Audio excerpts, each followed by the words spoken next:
introibo ad altare Dei. Welcome to Catholic Conversations. This is your host, Adrian Fonseca, and I'm here today with my two friends, Rodrigo and Jairo, two people that went with me to on a trip to Poland with the University of St. Thomas. We all went to Poland for a few weeks, a little over 2 weeks, to study the thought of John Paul II, to walk in his footsteps, and to kind of see what it was like in Poland then, what it was like now. We kind of walked through the history of Poland, and we learned a lot about JP2, his life, his philosophy, his theology. And then at the end of the trip, we all got back together, and we were assigned a topic to write about. And so today we're going to go over the different topics about surrounding Poland and JP2, also about just our experience in Poland, how it compares and contrasts. What are the good things? What are the bad things? And should you go visit Poland?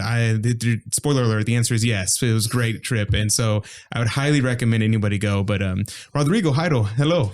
Hello, Adrian. Yeah. So Jairo, who are you? Where are you from? What school do you go to? What's your major? Tell me a little bit about yourself. Okay, so my name is Jairo Guerrero. I am originally from Mexico, from Guanajuato in Mexico. I moved here to the U.S. about 4 years ago to start my education, my higher education in college. My majors actually, it's philosophy and communications. I'm doing double major. And also a minor in Spanish, since I already speak Spanish. So why not? Why not do it? Why not to get credit for it? And what do you want to do with that?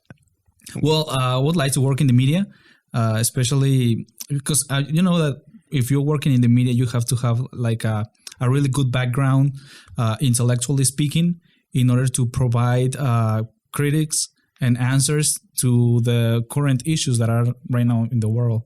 So, and also, well, I'm doing my majors in University of St. Thomas, which is great. And you currently you work at a radio station, correct? That's correct. Exactly. I work in Radio Maria, which is the worldwide radio station that broadcasts in many languages around the world. Here in the U.S., we have it in 3 languages, Spanish, English, and Italian.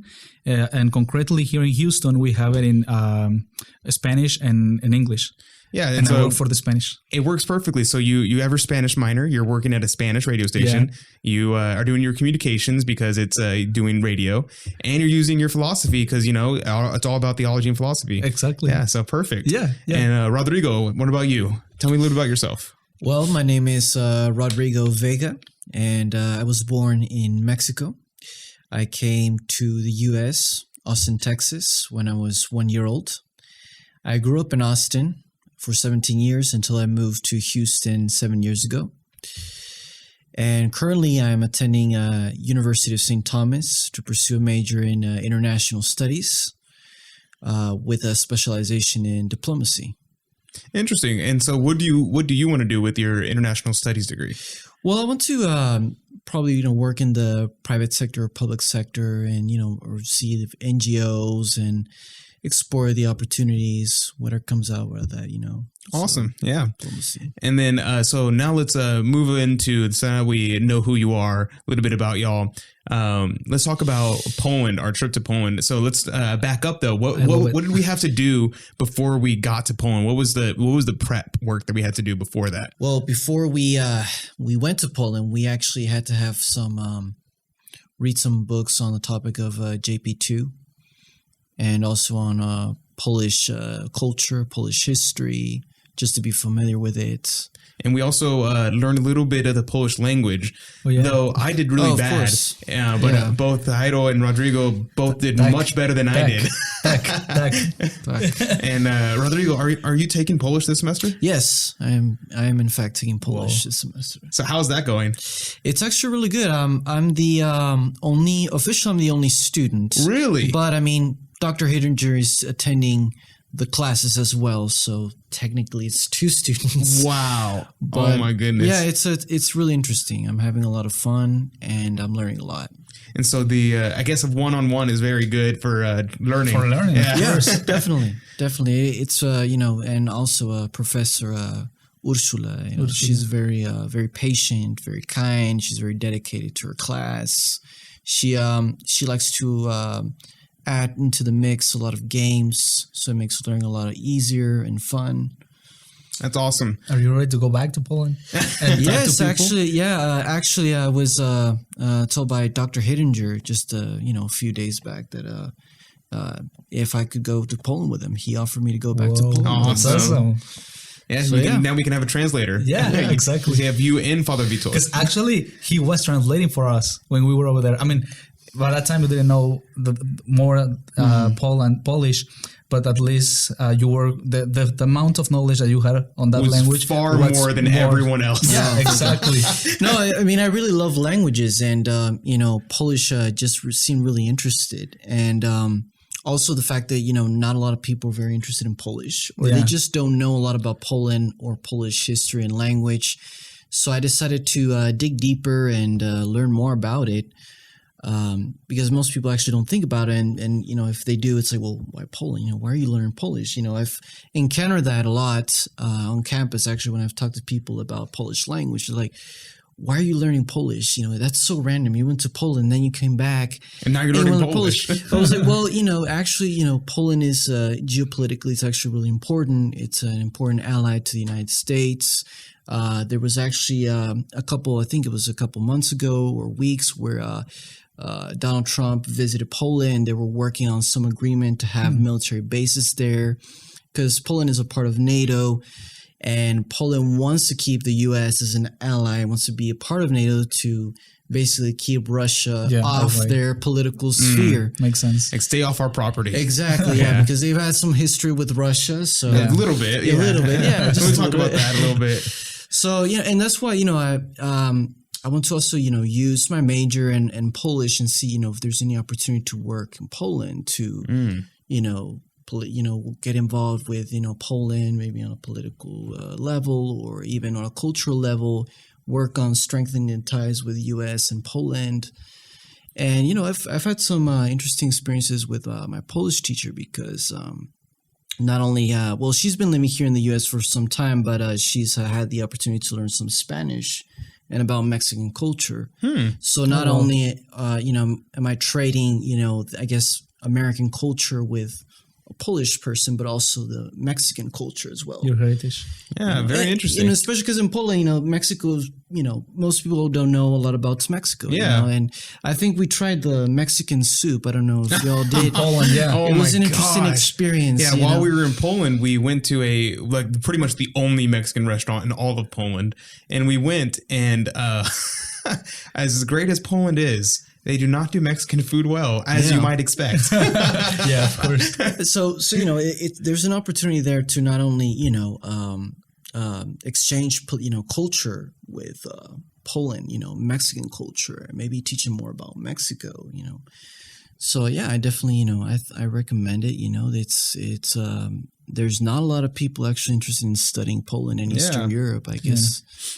And I think that's one of the reasons why this trip in particular with us was so much enlightening. So we learned so much because so many of the people on the trip really wanted to learn. Like, we weren't there just to party or things like that, to have fun. Yeah. We were there to have fun, and we did have fun. We did have fun. But I was very interested in theology and philosophy of JP2, and both of y'all were as well. And a lot of people on the trip, we all had interest in actually learning something. Yeah. And so we really did get a lot of chances to and dive into some things that might seem boring to some people. Yeah, and with the help of Father Beetle, I mean, he was just great. I mean, I think we could actually learn about Poland. We could actually see Poland through him. Yeah, I mean, he was like the door or exactly. the window. He gave us a good introduction to Poland. Yeah, I think we're very lucky. Because unlike other tourists that just go there, right, and they just visit, I mean, they have a book or a map. Well, I was watching videos of people going to Poland on YouTube before going, and people are just like, "Oh yeah, you got to try the beer." It's like, you got to look at the nature. And I mean, all that is. I mean, it's all good things. Poland itself, right? Yeah, like that's not Poland. Like you have to go and see the religious aspect of it because the religious aspect of Poland is integral to like the actual nation of Poland itself. And it's enculturated. Exactly. It's enculturated. The gospel is enculturated into the culture. So literally the word enculturated. Exactly. Like, it's amazing. That's why we love it. Yeah, exactly. Like, did y'all know that the king and queen of Poland is Our Lady and our Lord? Like, that's crazy. Like, how awesome is that? That was for me when I learned about that. I was like, this is incredible. I mean, you don't see that in any other place. Anywhere. Anywhere. Imagine. Except somewhere else, which is Mexico. And that's why I wrote the paper about that. Wait, Jesus was crowned king well, of Mexico? not Jesus, but Our Lady. Okay. Our Lady Really? of Guadalupe. Yeah, okay. Okay. So tell me about that. Yeah, so I wrote about the relationship that there exists between Mexico and Poland, and why did JP2 love Mexico so much? Because he went 5 times. He went to Poland during his pontificate 9 times, I think, and 5 times to Mexico. And actually, his first trip as pontiff was to Mexico. And whenever he went there, he said this Polish phrase, but he kind of applied it to Mexico, which is Polonia semper fidelis. He applied it to Mexico, Mexico semper fidelis, which is, well, he said Mexico siempre fiel. Mexico always loyal to our Lord, loyal to Mexican principles. And that was kind of the idea that I had in mind whenever I was writing the paper. Wow, that's amazing. So in that aspect, so Mexico had declared Mary as Queen of Mexico? Like, not from the government, which that happened in Poland. Yeah, because not in Mexico, because in Mexico they have a secular government, and basically church and state is separate in Mexico. So they didn't do that officially, but it's kind of different the way that she's a queen, because she appeared there. Which is something that she didn't do in Poland, right? And it's like kind of different, the essence of how she's queen of the 2 countries, right? Which is interesting you mentioned that, because I know it's a big misconception that people think that Our Lady of Częstochowa is actually an apparition in Poland, but she's not. It's a recreation of the image thought to have been painted by Saint Luke the Evangelist of Our Lady. It's so ancient. Yeah, so it's a very ancient image, and so it's not an apparition, yet there's so many miracles associated with it, with the image, and so it's absolutely amazing to see the history of just that one image. Like, ignore everything else about Poland. You could spend like a lifetime just studying that image in its historical context, the miracles associated with it. It's absurd to see how many things went wrong with it. Like, do you all know the story of the robbers who tried to break in and tried to steal Our Lady? I think I heard something about that. They scratched Our Lady's face, so they tried to steal Our Lady from Jasnagora, and they went in, and whenever they couldn't take it, they slashed her in the face. And so when they were fixing the image, they left the scars there on purpose to remind them of what happened. And so if you see a lot of the images of Our Lady of Częstochowa will have those marks on the face. Not all of them. Some people will take them off, but a lot of them will have the 3 marks on the face to remind them of that, like, sacrilege of that. That's happened. Interesting, because I didn't write that in the paper, but that's something that it's also similar to Mexico. There's a story actually that somebody wanted to explode the basilic. That's right. And they put a bomb on the image, under the image, in some flowers there, and the bomb didn't explode.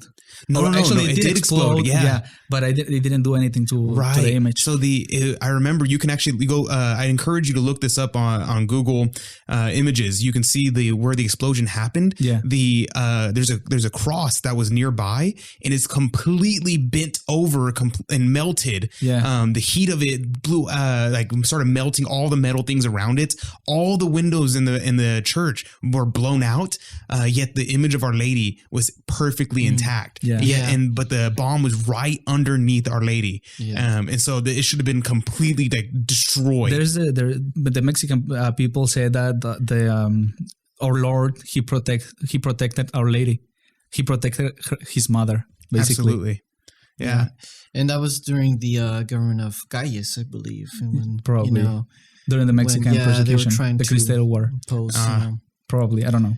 during the Cristero. I think in the 20s or 30s, I believe. Yeah. We have to do more research. But no, yeah, there's also more scientific research done on Our Lady of Guadalupe. Yeah, that's right. I don't know if your listeners know about the fact that they found San Juan Diego actually In her kneeled eyes. in her, Yeah. her With the pupil, bishop, her eye. Yeah. That's crazy. And you can see like on her tilma, she's wearing the stars. And if you actually put the stars up in the sky, it actually makes a constellation of the stars that would have been present on the night that it happened. Yeah, I Yeah. heard that. Yeah. And there's just like a million different things. Like, oh my gosh, Our Lady of Guadalupe. There's just it's so much. There's so much. It's ridiculous. And it's something that I wrote in the paper that in Poland, Our Lady of Częstochowa, she's like the queen, the mother, but also the identity of the people. And the same thing happens in Mexico. You can actually find people in Mexico that they are atheist people, but they are Guadalupans people that they love. They proclaim themselves, I am a ateo guadalupano. Which is that they are atheists, but they are Guadalupans. They believe in That's the crazy. Virgin. That's crazy. That's crazy. I mean, how can that happen? Yeah, no, but I mean, yeah, I haven't met one of them like that, but I've met like people like say like, oh, I don't believe in the Bible. There's just a bunch of stories, or kind of atheists. But then they'll send messages like on WhatsApp, like, may God bless you. Or they have the God tattoo of the protect- Virgin of the Mary. Like it's so common to see like people who are like gangsters or things like that. Yeah. Like and it's crazy to think about. I have so many people like that, and but they'll have a tattoo of Our Lady on their arm or on their back or somewhere on their body. And it's like do you not see the cognitive dissonance of having like an image of Our Lady but being like a total like yeah. I mean, it's crazy. But it's become part of more of a national identity. Exactly. Like in Poland, Yeah. And I think it was actually the first flag of Mexico. Really? And, yeah. And I wrote that also in the paper. Yeah. Yeah, when Miguel Hidalgo started the rebellion against the Spaniards. I did not know that. Independence War, yeah. He had like a standard, a Guadalupe standard. Wow. Huh. And the same thing in Poland, right? In Poland, they had their first national anthem. Or a anthem was an anthem or a song of Our Lady of, I think it was the Mother of God or something like that. Really? Yeah. Wow. Yeah, so there are a lot of connections between the two very countries. interesting. That's why JP2 love a lot Mexico. Well, that makes sense. I mean, he knew his own story, his country's story, but I guess that whenever he visited a lot of the countries that he went to, he would do a research about the historical background of the people and all of that. And I'm thinking, I mean, we don't know, but I'm thinking that he fell in love with Mexico. I mean, we can actually see in his messages and all of that. But I would say that he fell in love with Mexico because he actually proclaimed himself a Mexican Pope. Really? Yeah, he said when he went to Mexico, I think it was in his fourth visit. He said, "Now I am a Mexican Pope." Wow, Yeah. that's crazy. Yeah, And so there's the interesting parallel there as well of like the infiltration of communism in Poland and communism in Mexico. And to see that That's parallel. another point. Yeah. Mexico officially has never been communist, Right, but there right, have right, been right. measures, that you could consider communist. You know that. The current president of Mexico he's kind of like a socialist, right? Yeah, I With a believe, tendency, yeah. And so you kind of have that common theme of like pseudo-communist in like within Mexico, but then also you see it in a lot of the liberation theology that they're putting into Mexico, like a lot of the priests and religious people, and this is just South America in general. Sadly enough, where people are infiltrated with this liberation theology that's brought back from the KGB, which is basically like, here's Catholic theology, and let's cover it with communism in order to just like, so you won't see the communism. And then so you get these like crazy ideas like I don't know, like Jesus was a socialist and things like that, which is absolutely absurd to think about. But yeah, so I just think that's a very interesting parallel because and then let's talk about Poland being being conquered by both the communists and then the Nazis. Like, oh my gosh, and communists. that was pretty insane that they at that point at one point in history they were like completely wiped off the map. And Rodrigo, did you talk about any of that, like the history of the communists and Nazis in Poland? Well, I spoke about pre-partition Poland, which was before 1795. But I mean, I did some reading on that, and well, basically, World War II is known as for Poland as like the war that Poland lost twice, because yes, they were invaded by the Nazis, and then the Soviets came and they liberated, Poland, but it wasn't really liberation. It was just another dictatorship, another totalitarian government with another name, so another system. And so I guess this is what really made the Polish people very strong, very tied to their national identity, was the fact that they've been close to losing their identity, their culture, their completely. Because I'm sorry for interrupting. I remember that Father Vito told us that there was a time in which Poland didn't exist. The only way they kept Poland alive was through their language and their culture that they had in their homes. I don't know if you remember that. Yeah. It's very interesting to think about, like everything just completely wiped out, and all you have is what's in your head. Yeah. Like, oh my gosh, like that's scary to think about. And then so moving on to a more happier note. Yeah. Like what's your top 3 favorite things about Poland? And I'll give you a second to think about it. I won't tie you down to it. It's like, if you change your mind later, I won't be like, no, you said it. You said it. Can't change your mind. But think about the top 3 favorite things about Poland. For me personally, I really loved going to go see Our Lady Częstochowa. I really wish I could have spent more time there to see her and spend time with her. And then another thing that I really loved was like the reverence that was there for Our Lady, and for the Mass and for liturgy. There was no use of extraordinary ministers of Holy Communion. All the priests just spread out and started distributing communion throughout the church. Yeah. And then maybe the third thing, the barbecue we had. There was surprisingly good barbecue in Poland. I was so shocked. I was like, oh my gosh, I did not think for a second I'd find good barbecue in Poland. But yeah, what about awesome. y'all? I loved it. And also something that you said, the priests, they were wearing their cassocks. Yes. Everywhere. Yes. Cossacks. All the priests there are wearing their cassocks, and at the very, very minimum, they're at least wearing their clerics. Yeah. So I'm just like, oh my gosh, that was amazing. Like you can just look around, and you're just like, there's a priest over there, there's a priest over there, there's a priest over there. They're just like all over the place. Yeah, and that's something really good, because that reminds you, the simple fact that they are wearing their cassock, that reminds you of God. Absolutely. In a secular world. Yeah. And I think that's why Poland has kept their Christian or Catholic identity so alive. Yeah, did y'all see the whole event with the kid who's 15? Yeah. I saw it. Oh my gosh. Holding the crucifix. Yes. So there was a huge LGBT rally going on, and and this Polish kid, he was about 15 years old, saw that they had an image of Our Lady of Częstochowa that was they replaced her halo with a rainbow flag, and he was like, oh my gosh, they're desecrating my mother.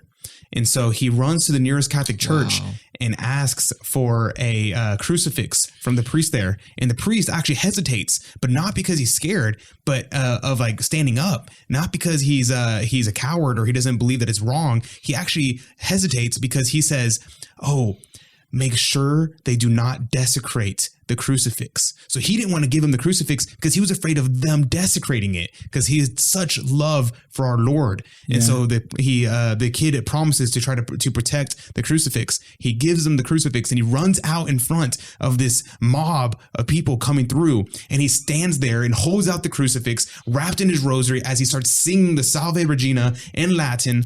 And he's sitting there, and the cops have to pick him up physically and carry him because he refuses to move. And so there's this great picture online of him just like being held up by these cops and him holding the cross over them. And it's oh my gosh, it's an amazing image to see such courage from a young man, younger than all of us in the room, and younger than most people. And I don't know if I would have the courage when I was 15, and better yet now. That's the same question that I asked myself when I saw that picture. When I read the article, I was, Whoa.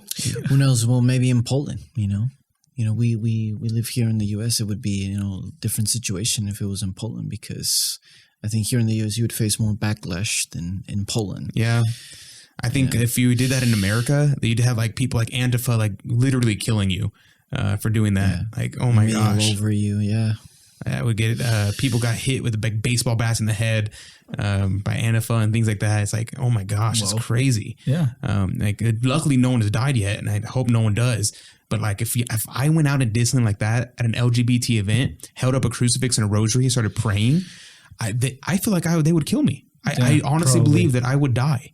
You would be a martyr. I would be a martyr. And I don't know if I want to be a martyr. Well, you want to go to heaven. So this is true. This way. This is true. It hasn't been easier to gain or to achieve heaven, to get to heaven. And that's a phrase that San Jose Sanchez del Rio said, which is also a 15-year-old kid from Mexico, also in the Cristero War. That's right. Yeah. Viva Cristo Rey, Viva la Virgen de Guadalupe. Exactly. Yeah. Oh my gosh. Yeah. See, there's a lot of connections. Yeah. Yeah. It's amazing. And so for you specifically, Rodrigo, you're did it pre-partition. You're referring to what was the partition of Poland? Well, the partition is referring to, before the year 1795, and basically was when Poland was split between the great powers in Europe, which was Prussia, Russia, Austria. So Poland ceased to exist basically for a period, I think it was 200 years or 150 years, somewhere like that. And but yeah, my research was more focused before the partition, because there's just so much history in Poland. It's 1,000 years of history. Wow. It's from 966, the year 966, when Poland officially became Catholic, to now. And so whenever they date the history, like Poland, they say like, well, we took a hiatus for like 200 years and then we came back, or they just like, no, we existed then. We're just like, we're underground. Exactly. I guess. So how do they like date that? They say like, how do they declare like we're 900 years old or we're like 700 years old with a gap? I mean, well, the Polish people have existed before, 966, but they were basically Slavic tribes.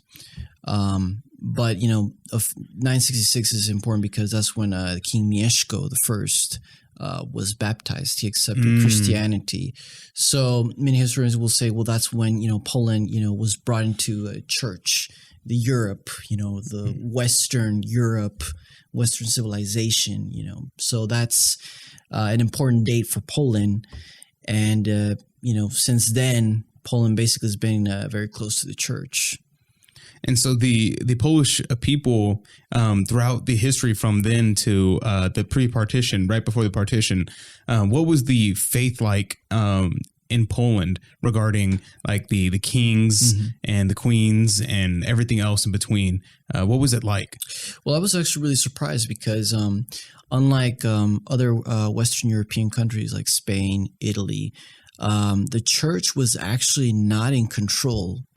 Did not control the government itself. There was basically, so you had the nobles, which were called Szlachta, and you had the church, basically the king, and basically the Szlachta wanted to have like freedom.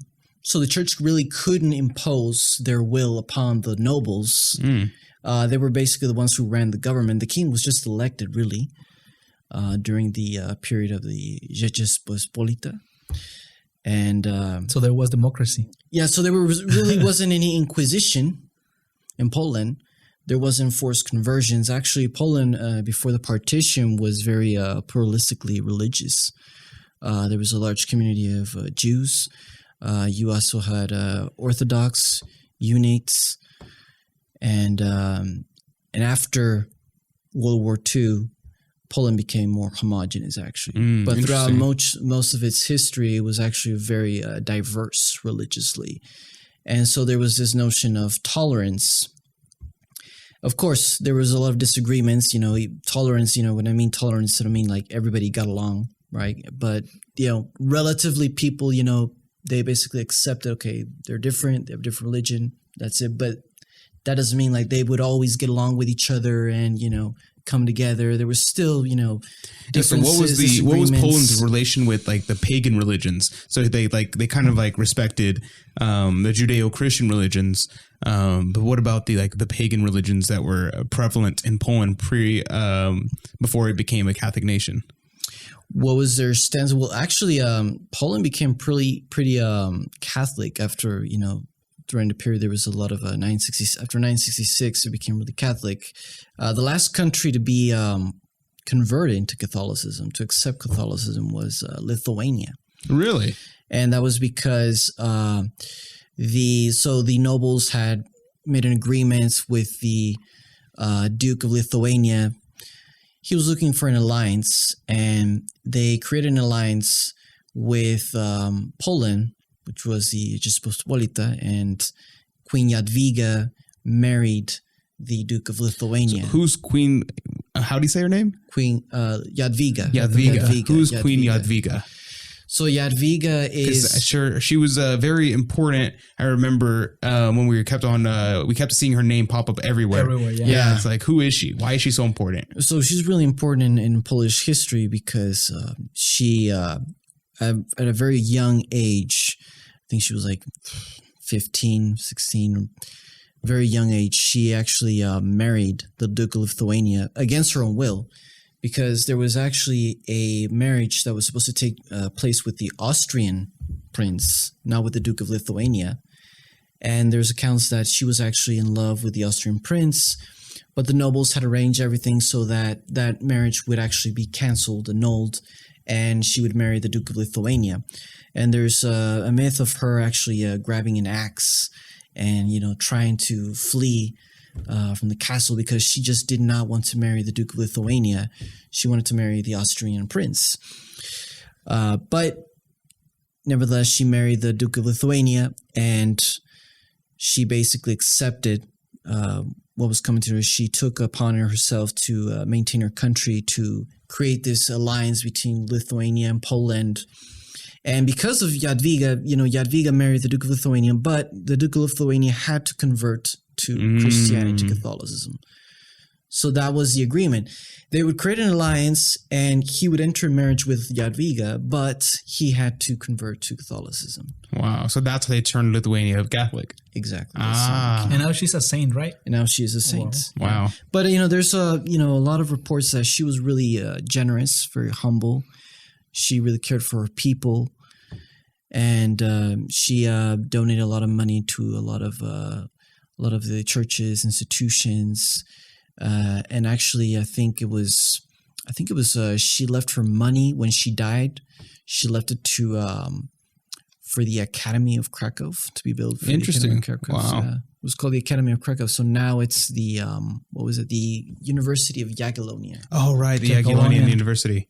Yeah, we went there for a moment, and we got to see where they rounded up all the professors during Nazi Germany and carted them all away, where 99% of them were executed. Yeah.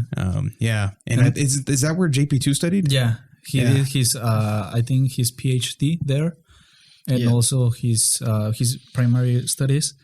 And we went to the Collegium Maius, which was basically the first institution, or the first building, and it was awesome to be there in a medieval building. Yeah, We loved it. And It's so see cool. also the statue of Copernicus. Yeah. And That's right. Yeah. Yeah, there's a lot of. Copernicus, a son of Poland. I know. I never knew that. Yeah, me I was neither. I didn't know Copernicus was Polish. I was like, what? There's I knew he was Polish. I just didn't know he went to University of Jagiellonia. Yeah, the which same is- place and I where was like, wow, JP2 and that's- so many saints were. St. John Cantius, he taught at the Jagiellonian. And I was like, what? What is this university? Yeah, right. Oh, my goodness. And it's so famous around the world. Yeah. I forgot to mention that as I was doing my research, the University of Jagiellonia played a role in pre-partition Poland, mainly because there was a lot of academic scholars who actually condemned the Crusades at the Interesting. time because they said it was against God's will. Whoa. So the Crusades were not really that popular in Poland. Well, mainly because they always had, skirmishes with either the Tartars or the Turks, but also they just didn't like the idea of imposing religion, and they saw it was against God's will. Which reminds me of what we learned with JP, what he said in what was it, Fides et Ratio, that he basically, I think he mentions that faith cannot be imposed. Well, he said so. In Fides et Ratio, his argument is talking about the relationship between faith and reason, and how the faith of the faith of God, that's in the divine revelation, can never contradict reason, because reason was created by God as faith is created by God, and so they're both can never contradict one another. And so if reason is contradicting faith, there must be something wrong with either your reasoning or there's something wrong with your interpretation of the faith, which is so if you're like a creationist and you believe the earth is 3,000 years old, that contradicts reason. And so there's something wrong with either the science or there's something wrong with the way you're interpreting your faith. Yeah. And so we would say there's something wrong with the way you're interpreting your faith if you think it's 3,000 years old. But but you couldn't, you had to basically, in order for faith could be passed down through reason, through talking. Not entirely. Right? He says that just like Thomas Aquinas, that you can get to a certain place with reason, which is what Thomas calls natural theology, where you can come to a knowledge of, you can know that there is a God through reason. You can know a lot of the moral theology through reason. But the divine truths, like the Trinity, that the incarnation of Jesus, the seven sacraments, those things cannot be known by reason alone. It has to be with revealed faith. Yeah. There has to be revealed truth there. And so there is a distinction between the two. There you can't come to faith completely by reason, otherwise there wouldn't be faith. Yeah, of course, but I mean by blind faith, just to have blind faith and imposing, right. That I think it was a person should accept, they should okay, this makes sense, I'll accept faith and everything. I think it was maybe I'm not citing Fides and Ratio. You know more about this than I do, but So Adrian has actually been my mentor in Poland. That's something I should mention. I don't know about that. I don't know about all that. He's been very helpful in understanding more about church history and theology, and so thank you, Adrian. Yeah, that's helpful. But but I was really interested in that Poland, it was more about, not actually imposing faith or religion, and that they actually condemned it, which was interesting. I found it very interesting. Yeah. I don't know if I completely agree with them, but interesting. Definitely interesting. Yeah, that's interesting. Yeah. The Crusades are an interesting topic that maybe I will do one day. A whole episode on talking about the Crusades, and some of them were good, some of them were bad, and then some were very interesting, like the Children's Crusade, which we can talk about at a later date. That would be awesome to listen to a podcast about that. Yeah. But then JP2, we talked a lot. We went to go visit his home. We went to visit his where he was moved during communism. He had to move to a smaller home. And his life, we learned a lot about his life. What about his life or his teachings really stood out to you? Well, I mean, there's just so much. Let me see. There's so much that I'll start. Yeah, you start. Because I was thinking about something else. Because you mentioned before that the three things that we enjoy most or that we like most, and I was thinking about that because we mentioned about we were talking about the history of Poland, and that immediately brought me to the castle, Babel Castle, right, and especially the cathedral. And in the cathedral, in that cathedral is where JP2 celebrated his first mass when he was ordained in ad Orientem, of course. Actually, he celebrated 3 masses, one behind the other, and I found that very interesting. I mean, I don't know. Well, that's right, because JP2 lived like more than half his life under the Tridentine Mass. Yeah, because he was the council was convened while he was a bishop. He was a bishop. Yeah, he had just become a bishop. Yeah, and so he was a baby bishop at the time of the council, and so he spent the majority of his life, or at least the half his life, as under the Tridentine Mass. So he was formed by the Tridentine Mass, which is very interesting. Exactly, and some people claim JP2 to be a modernist, especially during his papacy.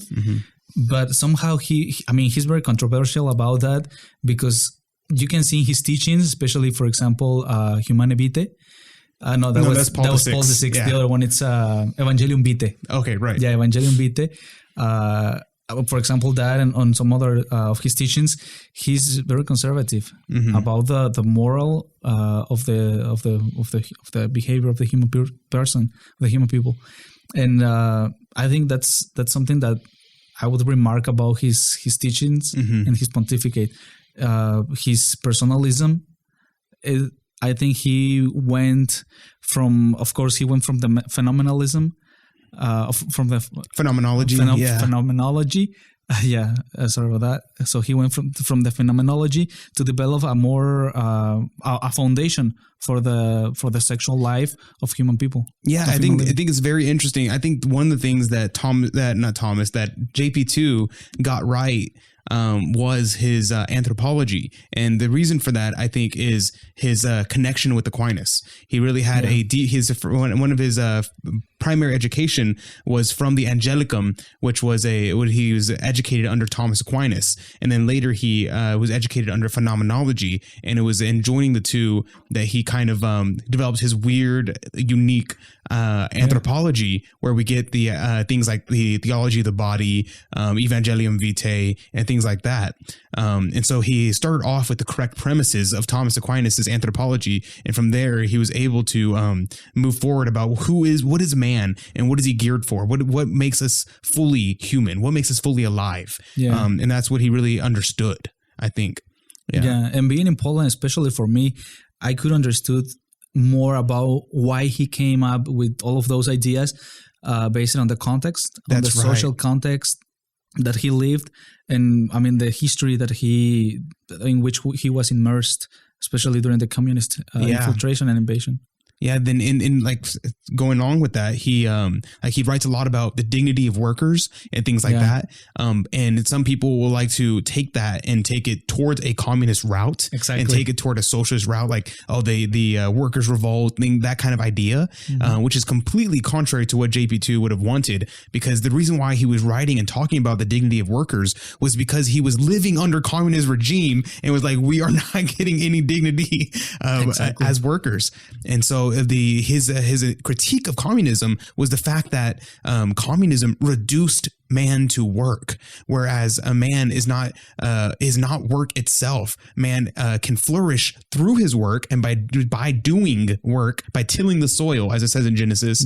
But he is not work. He is not what he produces, which is the error of communism, which is saying that we are only as valuable as what you can produce. And I think that's the error that we see today in the world, especially in developed countries, that they see people as objects, as objects that produce, that give money. Absolutely, we're very materialistic, like things, and I think that it really is, you like put your finger on the problem, where we do, even if we don't say we do, if we pretend that we don't. So many people, including myself, kind of look at people sometimes and say, like, what can you do for me? Or what is your relation to me in terms of like, what kind of benefit do I get from talking to you? What kind of benefit do I get from having a relationship with you? Instead of just thinking you are a human person with dignity and worth, and that's enough. And that's enough. And I think that's the jewel of JP2, of his teaching. Yeah, I think that's right. I think that's really good, because they say that anytime JP2 would meet someone, he would never forget their name. And the second he would meet them, he would meet them again like 20 years later, and he would remember their name, because to JP2, every person was like looking into the face of Christ. And so he remembered every person he ever met, which is like mind blowing. Yeah. I'm just like, oh my gosh. Especially he's a pontiff. He meets a lot of people every day. Yeah. So it's quite amazing. And him under communist regime, having to study and having to work at the same time. So that's why I think that's one of the reasons why he had such a great love for the youth, because his youth was so stripped away. He had no youth pretty much. His mother died when he was young, and then his brother died soon after.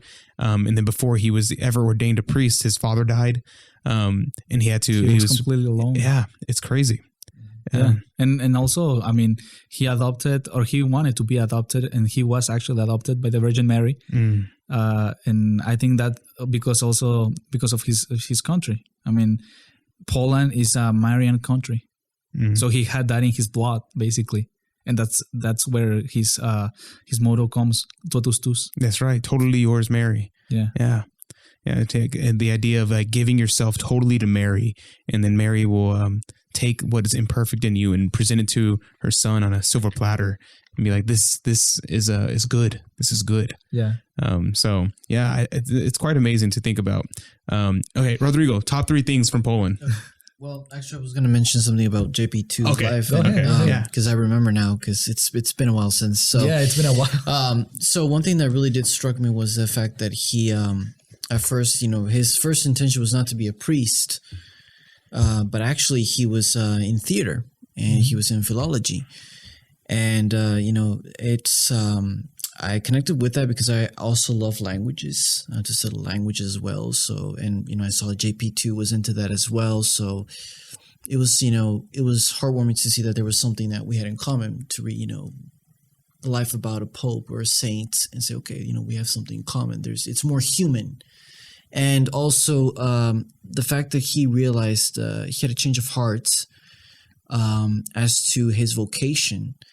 And he attributed a lot of that because of the saint he had read, which I think it's Saint Albert, which he had first wanted to be. He was a painter, professional painter, and then he wanted to be. He realized he wanted to help out the poor in Poland, and I think it was a Franciscan order. I don't know if do you remember. I don't remember. Yeah, but he was and his father actually was the one that used to tell him that story. Yeah, exactly. Yeah. So, I think, that's definitely interesting how he had a change of heart in his vocation. Yes, there's a great parallel between him and that saint. Yeah, and it's interesting, because you can say, well, you never know what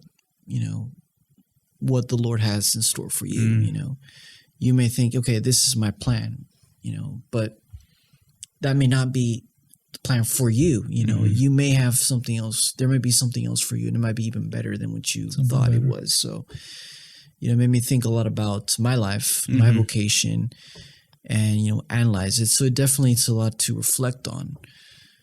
Yeah, absolutely. It's very interesting to think about, to see like where am I headed?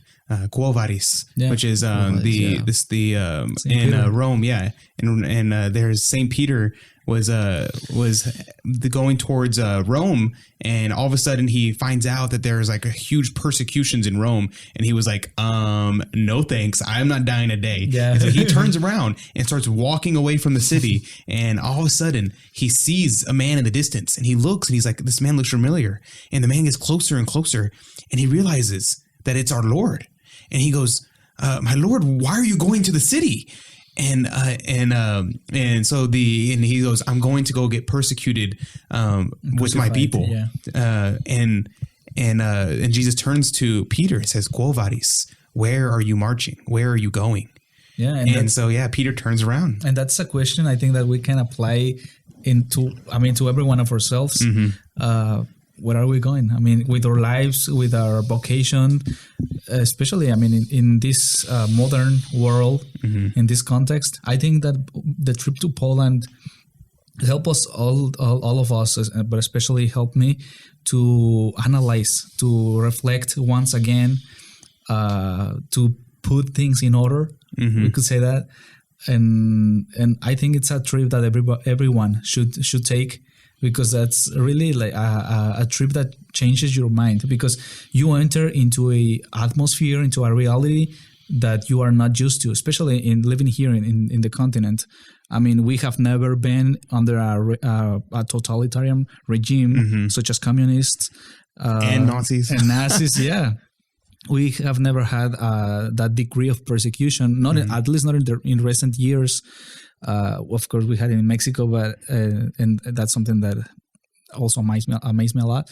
But I think that being to Poland has been just life changing. We could say that. I mean, it's a typical word or phrase that people use, but it has really been life changing, and especially getting to know the man that everyone loved in Poland. Mm-hmm. I mean, everywhere you went, you could see a image of JP2. Yeah. Everywhere. Yeah, like, I don't think there was a single church that didn't have an image of JP2 in it. Yeah, even public places. Mm-hmm. Mm-hmm. Oh my gosh, that was one of the other things that I loved about Poland. Every street corner had like a small shrine to some saint, whether it was Mary, JP2, or some obscure Polish saint that I've never seen before in my life. Yeah. Oh my gosh, it was amazing. And a lot of churches that had relics of saints, which was so many relics. Yeah. Holy moly. And to be honest, that's, it helped me learn about Catholic faith. I think there's so many elements that, here in the U.S. and also in Mexico, that there's just been wearing away. Mm-hmm. And in Poland, it seems to be intact. Mm-hmm. So you learn the Catholic faith as it is, not some other version of it. For example, not eating meat on Fridays. Oh my gosh. Yeah. I confess, I didn't know that we were not supposed to eat meat on Fridays. Well, I bet you 99% of people that are listening right now do not know that you're not allowed to eat meat on Fridays. Yeah. It is technically still in canon. And by technically, I mean, it's still in canon that you have to, it's the law. It's the law. You have to abstain from meat every Friday of the year, including every Friday in Lent. Yeah. And of course. And in Poland, it's just natural. Nobody eats meat on Fridays. Yeah. The only place that even offered meat on Fridays was when we went to like the big cities where there's a bunch of people, tourists. Or just a bunch of tourists. Yeah. And so but when we were out in the countryside on Friday, nobody even offered meat. Like that was not an option. Yeah. So I had a fish burger one time when we went to a restaurant there when we did a pilgrimage. It was one of the pilgrimages. I can't remember which one, but someone ordered a burger and they just said, "Oh no, we don't serve meat on Fridays." That's right. Yeah. And so then it was my turn to order, and I was like, "Oh, I'll just have a fish burger." So I had a fish burger. It was actually really delicious. Divine Mercy. So. It was in the Shrine of Divine Mercy. Divine Mercy. Okay, I remember that because I was behind you in the line. Yeah. Okay. Yeah. No, but yeah, it was really interesting. Yeah. And also, all the shops in the small cities close at 6. That's right. And they're all closed on Sunday. Yeah. And on Sunday, All the shops are closed on Sunday. There's I think one grocery store that was open on Sundays and then everything else is closed on Sunday. It's crazy. Yeah. And Father Vito was telling us that all the politicians running for office, they all have kids that are priests. Yeah. Like what? Wow, that's awesome. Wow. Oh my gosh. That's amazing. I mean, I think that's why Poland has, also because of the impact that JP2 had globally, but Poland is raising. I mean, it's going up economically speaking, and also it's appearing more on the map. We could say that in the global map. Poland, it's going up. Something that I also love about Poland was the monastery, the Czerna. We went to Czerna. Mm-hmm. We went to a Carmelite monastery, and at the Carmelite monastery, it was incredibly peaceful. It was amazing, and we had so much time to sit and just pray and to reflect. And there, a lot of us were enrolled in the Brown Scapular. Rodrigo, you were enrolled in the Brown Scapular. Right. Tell me about that.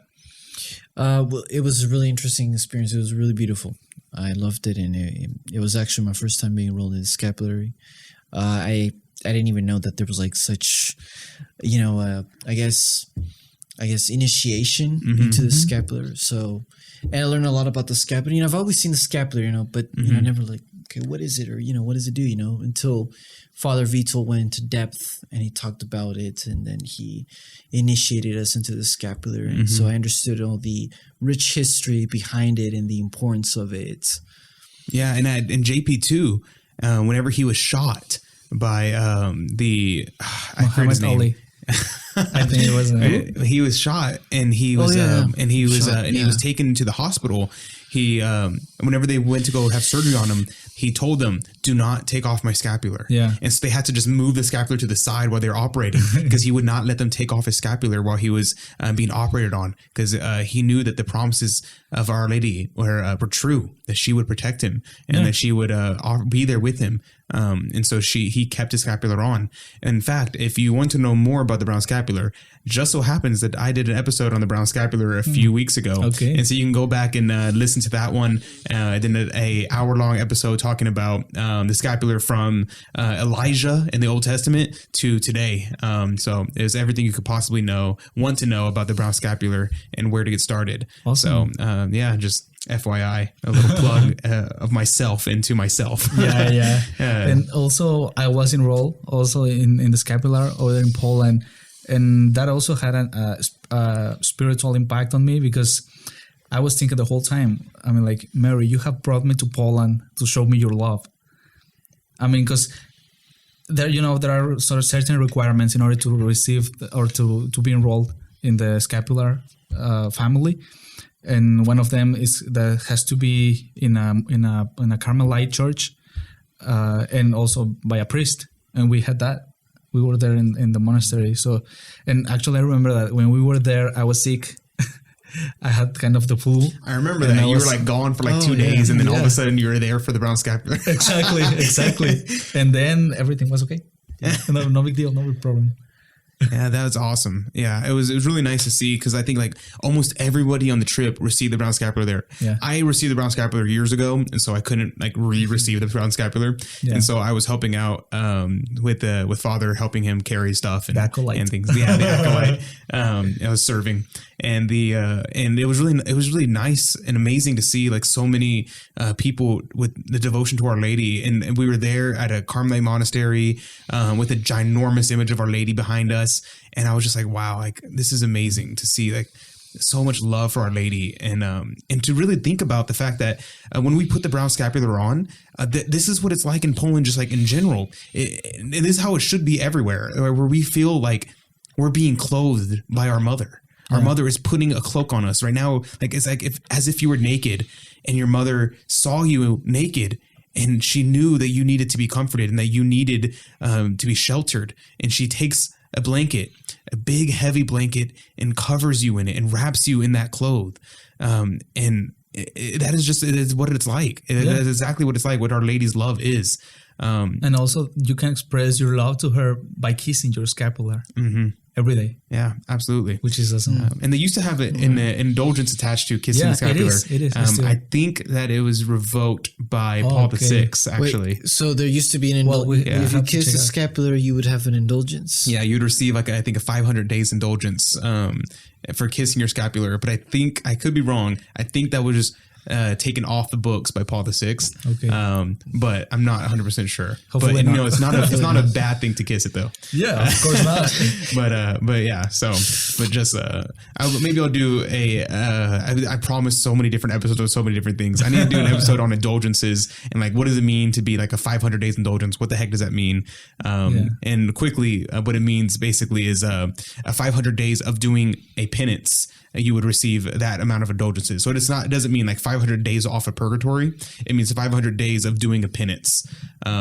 So yeah, that's kind of the idea of what it is. So if you sin, like you have 500 days. No. So okay, explain everybody wrong. So kind of like what it is it's like, for instance, if I was going to fast for 500 days, instead I could kiss a scapular instead, and it'd be the equivalent of fasting for like 500 days. So instead of doing the penance for the sin, you just kiss a scapular. Right. Okay. Kind of. Got it. Yeah. Kind of. Simplified. All right. But you still have to go to confession. Yeah, of course. Obviously. But yeah, so that was and so Rodrigo, do you have any other any like things that you enjoyed about Poland, or things that like really stood out to you? I mean, I really enjoyed just the people. They were really nice, very welcoming. There was a lot of curiosity as to where we were from. And whenever we tell them we were from Texas, United States, they were like, "Oh, America, Texas!" Especially Texas. Their reaction to Texas was greater than the reaction to US. Yeah, exactly. Yeah, no, indeed, it was. It's interesting, Texasu. They call it Texasu. Texasu. Yeah. So I really enjoy seeing their the fact that they were so it was a heartwarming welcome, and they were also really happy to see us, and so I enjoy that. And so I'm very curious to see, okay, with a little bit more knowledge of Polish, how will it be? Will we a little bit more knowledge about more about history, history. And the faith of Poland, all this new things that knowing, like going back. Yeah.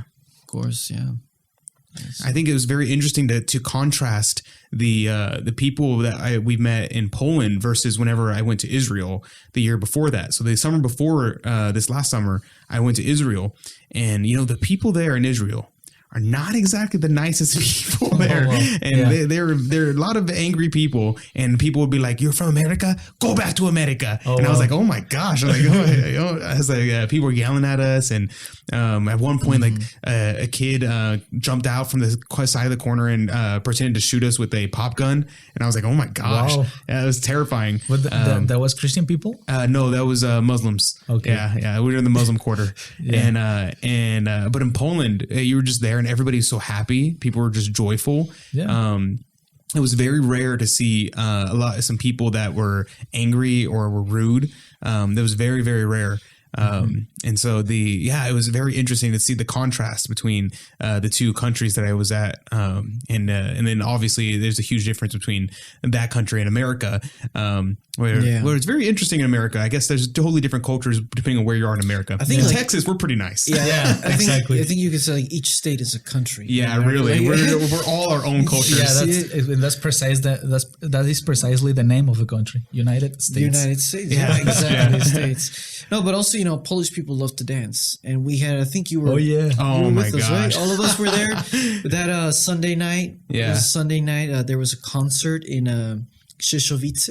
They had American music. And I was like, what? Yeah, it was a mix of like American music, and they also had Caribbean music. Yes, Spanish music and country music. Yeah. What was up with that? So they really love to dance. They were really dancing. That's the other thing I noticed that was interesting about Poland. Most of the people are dancing with someone they came with. Like they weren't dancing with strangers. Okay. Which I thought was very interesting. There's a very, I guess, respect for other people. And so it was very interesting to see. Like I was watching the crowds, and it seemed like the same people would dance with the same people. There wasn't like going and asking different people to dance. It was like you went with a girl and you were going to dance with this girl while you were there. So I thought it was very interesting to see. It's interesting you bring that up because I think Poland would be known as what they call a low trust society. That it's only like they trust certain people, and the strangers they don't. It takes time because when we went to the bar in Poland downtown, I think it was Katowice. I was asking this Polish girl who was a bartender different drinks, and she told me, "Do you trust me?"